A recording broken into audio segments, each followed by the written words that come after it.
Weekend music.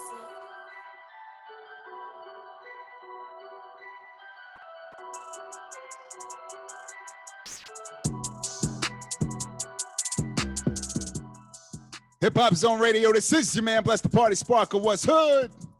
You know what it is, y'all. This is Wealth Wednesdays right here on Hip Hop Zone Radio, Power357radio.com, across the fader.com, across the fader media. Yo, big shout out to everybody checking us out across the globe. We are right now currently in 97 countries. We are broadcasting live to over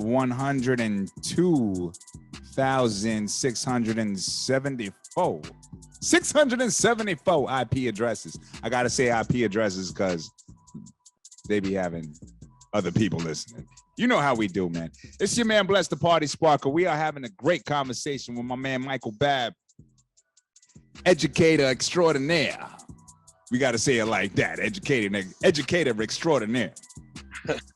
Doing something nobody or not too many people else are doing, especially not too many people I know in your realm. Shout out to all the teachers out there, all the educators. So I brought up a question a moment ago. The financial literacy course that you're teaching is an elective. Yep. Why is it that it's an elective and not part of the regular curriculum? Especially in a lot of areas. Yeah. I mean, that's a powerful question. And that was why when they gave me the option to actually do it, I said, well, this is what I'm going to do. It's unfortunate. I don't necessarily have an answer for you why it's not, and except how I feel. And how I feel is that, and I use this analogy all the time with students. I talk very real with them. That the world needs suckers. They need sheep. They need somebody, the working class, to make their money. And it's unfortunate, but this is the game. This is the show. So now that you know the rules and you know the game, do something about it. And so yeah, that's why I don't think it's a massive thing to teach financial literacy. But unfortunately, you are a part of it. You are a part of the game, whether you want to be in it or not. So yeah, that's the closest thing I got to why it's an elective versus it's a necessity for all graduating students or all freshmen or even I have private clients that I work with that are, they're putting its 8-year-olds and 9-year-olds in there. And so yeah, it should absolutely be in our curriculum throughout all grades in some shape or form. So real quick, I wanted to ask, is there a way that, you know what I'm saying, people could get this added to their school, or what would be the method, or how would they get this added to their school if they were looking to do that? Their child's school, I'll say. Y'all better have some children. There shouldn't be no kids out here trying to run up on a principal. So yeah, I mean, really, it just comes down to a lot of places comes down to the curriculum that the principal wants to put into the school. And the easiest way to do it is to do it as an elective, because then it doesn't have to go through the board and necessarily be monitored throughout the board for the school. And so a principal that's open to it, shout out to Dr. Obas, he's in New Haven, Connecticut.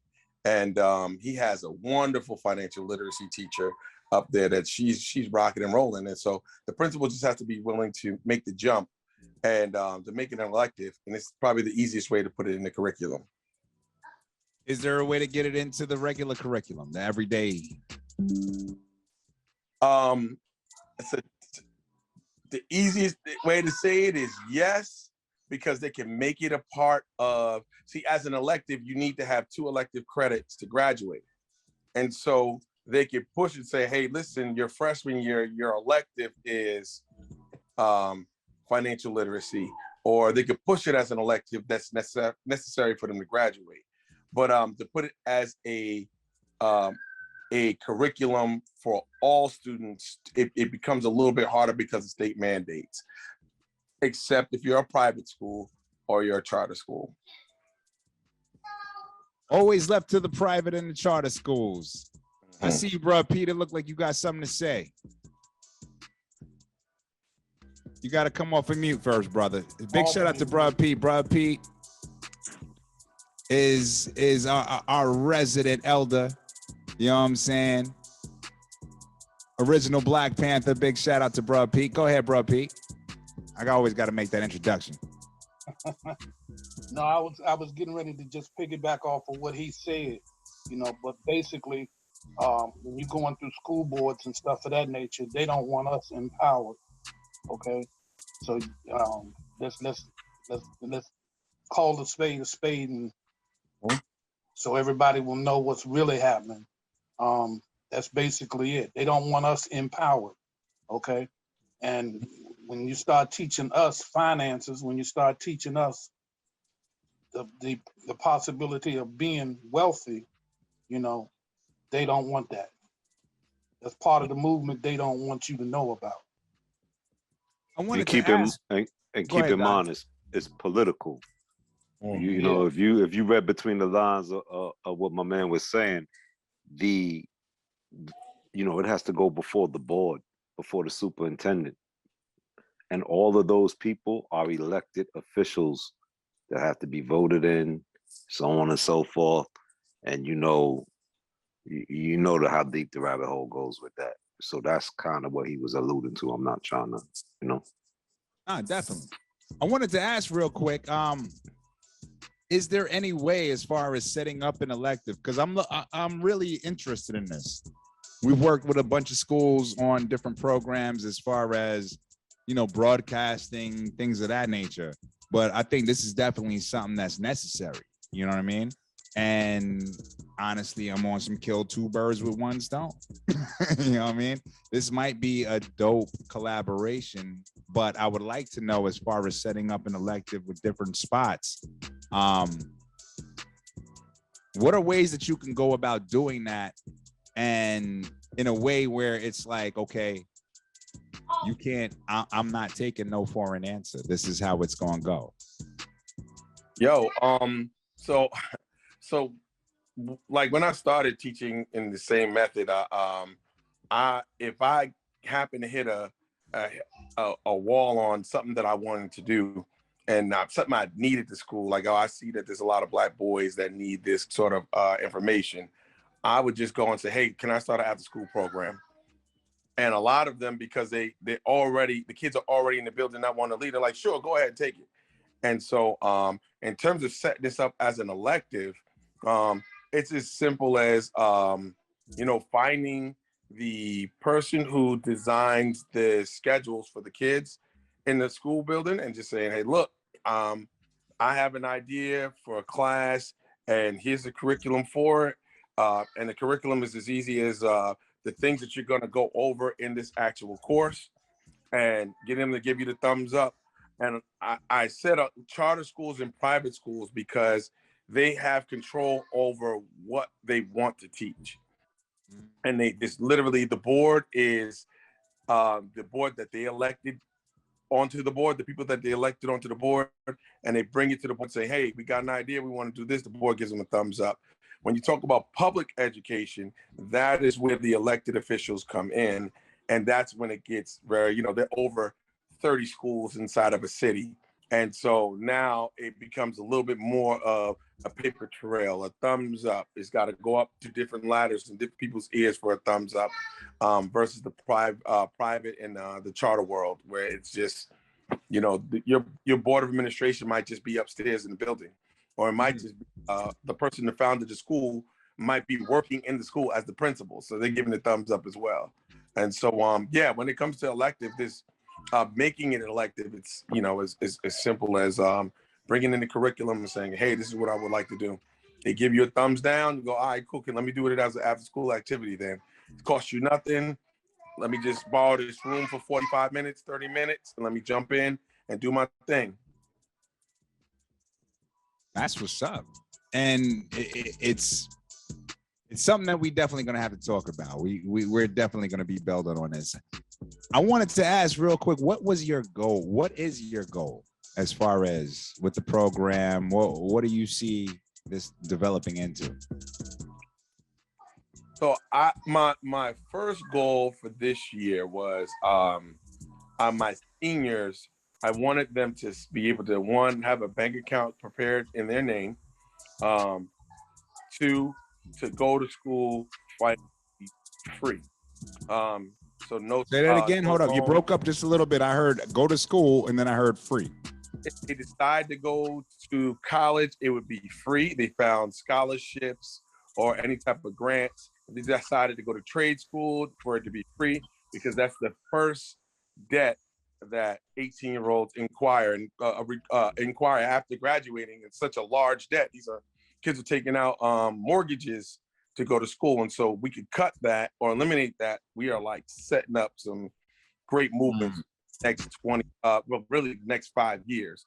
And then third, introduce them, for my seniors, be able to introduce them into money management that gives them the freedom to use their money to make money.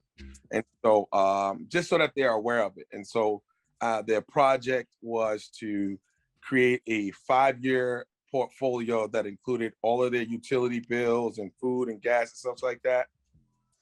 Their trading accounts. So, what are they going to use their money on to make money for them? And then to actually create a budget that showed the growth for the next 5 years. And so that was my goal for them.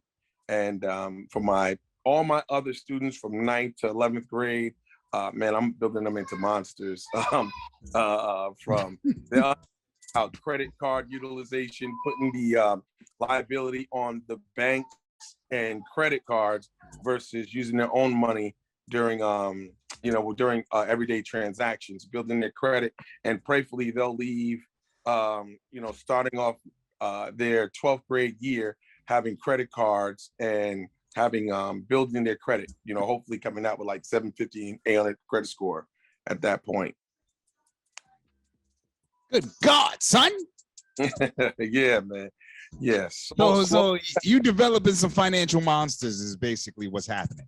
That's it, man. That's it. That's absolutely it. And each one teach one. They're gonna wind up taking it and going to teach somebody else along the way. And hell, they're even teaching their parents now. So I'm gonna say this real quick. Bruh Pete got a question usually, and I'm gonna let him ask that question just because I think you've already dealt with it, but I'm gonna let him do his thing. Already answered it, Go ahead, ask your question, bro, Pete. He shot it down from the beginning, so ain't no sense in me. It don't make no sense. We already know. Okay. That's 2 weeks in a row, Brother Pete, that you ain't get a chance to ask your question. I know. I might not show up next week. I do want to know, have you faced any opposition whatsoever from the school board or has anybody told you that you should not be doing this, or have you felt any opposition? No, I actually haven't. I had, in terms of teachers have now been starting to sit in my class. They're off periods. They're like, hey, Mr. Bam, I'm gonna go sit in the back. I'm like, this is like 3 weeks in a row for you. In terms of the board, no, I haven't. I haven't at all, actually. And I think I'm in a great situation again that I haven't. They may have like a homework requirement and stuff, but after a while, they just left me alone. They're just like, you know what? You see what you're doing. Go ahead and do your thing. Again, and I have to be real. Like, this is a very great situation. My principal, Lynette Bacchus, has been very, very helpful in allowing me to just go in there and do what I got to do. And so, not every situation is like that. I got 200% real. And so, just to answer your question, no, I haven't. That's why I was asking that question. Like, yo, how can you set it up to where you go in and you're like, yo, I'm not taking no for an answer. I already have everything set up. This is everything that's needed. And we're setting this up here because we don't want to face that adversity, or we want to know how to face that adversity as far as, any red tape or anything that needs to be cleared. Let me ask you this, because I don't know anybody that's on here that really ain't working with you, bro. You know what I'm saying? That's not feeling what you're doing. that's not like rocking with you. So that being said, what is it that you need that would help forward or push your goal? I think that currently is just getting the awareness out and telling people that as you learn, teach as you learn. When I told people about what I was doing in the beginning, they were like, I had one of my best friends too. He was just like, yo, I don't know. He was speaking for himself. He was like, I wouldn't teach that because I don't really know the information like that. And I'm like, you do, but the great thing is that you learn and you teach, right? And so before my classes, I would read something. So I would read, I'm in Warren Buffett's book. And if I read something, I make it into a lesson. When I didn't know about Roth IRAs per se, literally last year, this time. But as I started to do more information about it, like learning what I'm going to go teach for the next day or for the next week, I investigated, I learned more, and then I taught. And then while I'm in there going like, hey, y'all, I might be wrong about this. Let me get back to y'all. The next day, the kids are coming back going like, "No, Mr. Bab, you were right. No, Mr. Bab, that stock is not that name. It's actually under another name, And so it's like, don't be afraid Come on, dog. and just whatever information you got. This is what I learned. This is what I know for sure. I'm not too sure about. Just shoot it out there. But that's the biggest thing that I want to say, and start talking to your kids now, and that way they it becomes a familiar and not a foreign topic for them. But for me, yeah, just getting the message out there that this is actually happening, and we'll figure out ways as I build with other brothers. We'll figure out ways for me to get out to as many people as possible, and probably turn over some people to go like, I'm gonna do this in my area too. Teach me what I need to know, and I'll do it in my area. Bro, so can I come sit in your class, bro? You said what? So can I come sit in your class? Yeah, you can sit down, OG. I got a spot for you. Go ahead. And it's real, you know what I'm saying? The fact that you said, yo, you may not have all the information, but the fact that you're willing to be like, okay, I'm gonna look this up. And one thing that people don't realize is the best way to learn, something is to teach it. Mm-hmm. Mm-hmm. I that hits home so crazy because in the end of November, I was teaching a class of seniors, and I was like, yeah, we're gonna start learning about stock trading. And at that point, I only dabbled a little bit in stock trading, but not too much. So I was trying to figure out how can I teach them stock trading, live and direct. And so I was having them at first. I was like, well, maybe the parents give them $1 a week or $1 a day to invest. But then I stumbled upon a simulator that trades off of the actual stock market. Dummy accounts. And, you said what was it? They're called dummy accounts. Pros use them all the time. It was a dummy account, and I bought that simulator in there. I said, yo, we're gonna have a challenge. We're gonna make this a game. And the teacher came to me, was like, I was out the next, maybe 2 weeks later, I was out for the day. She came back, said, Mr. Bab, you turned this hallway into Wall Street. You got kids cutting class to go sit in the hallway talking about the stock market opens at 9:30, and I got a trade I'm trying to do after I'm like, man, this is crazy. And so just go, you learn something, shoot it, and let them play with it, and bring it on back. And that's crazy right there. And the fact that, all right, so a lot of the things, I'm trying to figure out the best way to say this. I apologize, but you kind of created what I would look at as a paradigm shift in your school. You know what I mean? There's so many kids that would normally be looking at consuming, but now they're looking at making money. You know what I'm saying? Actually investing ways of furthering themselves. And just by giving them the information, you know what I'm saying? Just by putting that information out there, just sowing that seed.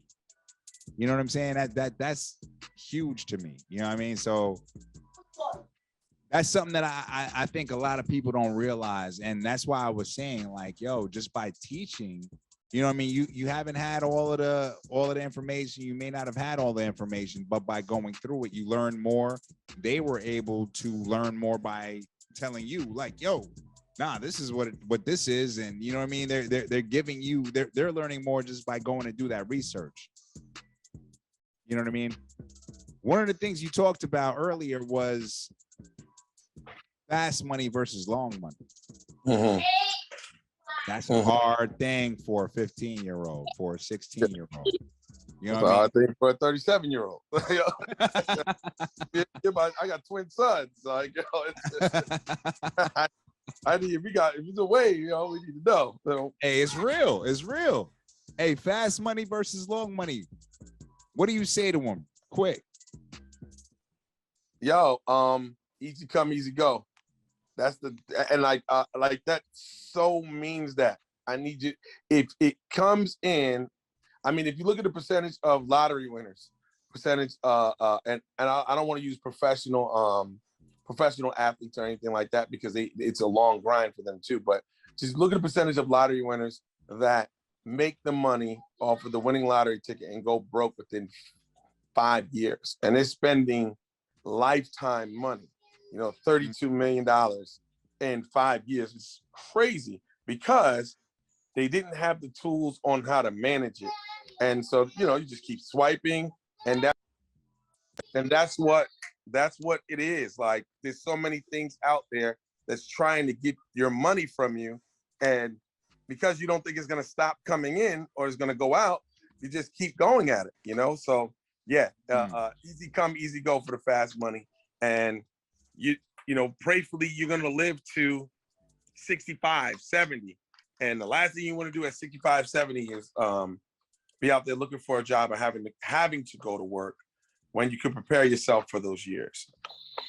If I could jump in real quick, I think another thing that the dummy accounts teach the students is that $10,000, because they give you, a certain amount of fake money. $10,000 isn't a lot of money. $50,000 isn't a lot of money. We still have a lot of adults that think that's a lot of money. I've blown that 3-4 times in my lifetime, So I think students, like what you saying, easy come, easy go, because you can make one bad call, especially like if you're doing Forex trading, and lose all of that, in seconds. That's easy. You know what I'm saying? Once they get to play with and see how quick it comes, how quick it goes, and how quick you can spend $10,000, $20,000, $30,000, just like that, just like making a online purchase. It's that quick. I think that's a good tool for students. So we're gonna do this. I know, Mr. Bab, he's Mr. Bab in here, he's Mr. Bab in school, but right now he on daddy duty right now. So you know what I'm saying? You gotta understand. My man is doing his thing. You got twins. Shout out to him doing his thing right now. It's all good, bro. We see you and we feel you. You know what I'm saying? And we understand how it go. Dice, you were educated too, right? Yes, sir. 4th grade math and science. You said what grade? 4th grade math and science. 4th grade math and science. Let me ask you a question. As far as the system that you're in, what is the reality as far as getting something like that? The program that Mr. Bab is doing. Well, I would have to say the first step is you have to run it past the dean of curriculum. And he works downtown. You have to run it past, you have to introduce it to him first. That's the first step. And he has to step, and then it has to pass certain, because this is a public school, it has to pass certain state and local, benchmarks. Well, we were saying as a, as a, not an extracurricular, what is it called? I've been out of school for a minute, man. Elective, but even as an elective, public school, it's the same. That's that's how I'm saying. They got to go through the different chains of command and all over the state. Because in every lesson we teach there are Florida standards, because I'm in Florida. There's Florida standards that must be met in every lesson. You know what I'm saying? And during our plannings, our PLCs, we sit down and we see, okay, how can we have to hit these 4 standards. So what can we do to include these 4 standards within our lesson? And those are state mandated. You know what I'm saying? So in order for us to introduce new curriculum, we can't just do it. I would love to sit there and teach about like Marcus Garvey and Malcolm X, but it's not state curriculum.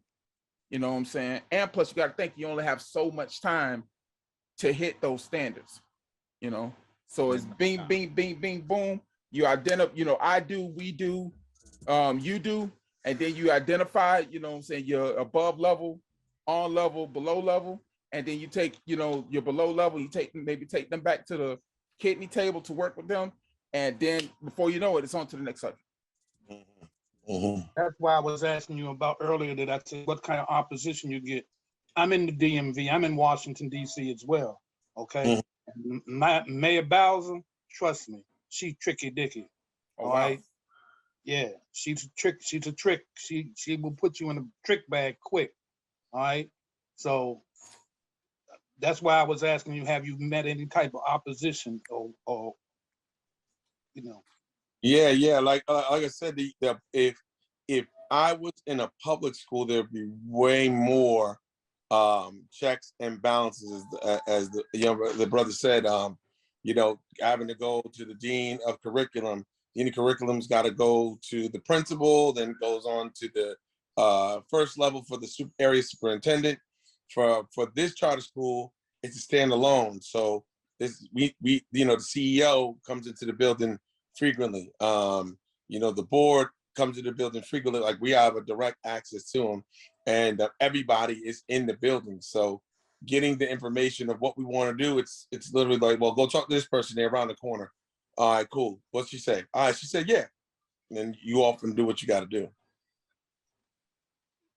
See, that's what's up right there. That's what's up. And that's what we going. Hey, and I talked to Mr. Bab earlier. You know, we wasn't, you know, we talked and he was like, yo, you know, I don't know how much time I'm going to have. All right. So I gave him the time. You know, we talked about all of this good stuff that we were talking about. But I also warned and informed him this is a hip hop show. So like I told him earlier, we're going to be coming for your neck, bro. We're coming for your neck. It's coming. So I'm going to go on a break real quick. After break, and I'm gonna give you some time. All right, just relax. You know what I'm saying? Give you some time. Okay. I ain't gonna bring up the question yet, but we got something for you. All right, brother. All right. And this is going to determine whether anybody listens to anything you said before this. All right, let's do it. Hip Hop Zone Radio. It's your man, Bless the Party Sparker. You know what it is, y'all. Wealth Wednesdays right here. Power357radio.com. We moving your music around the globe and across the fader, y'all. Keep it locked.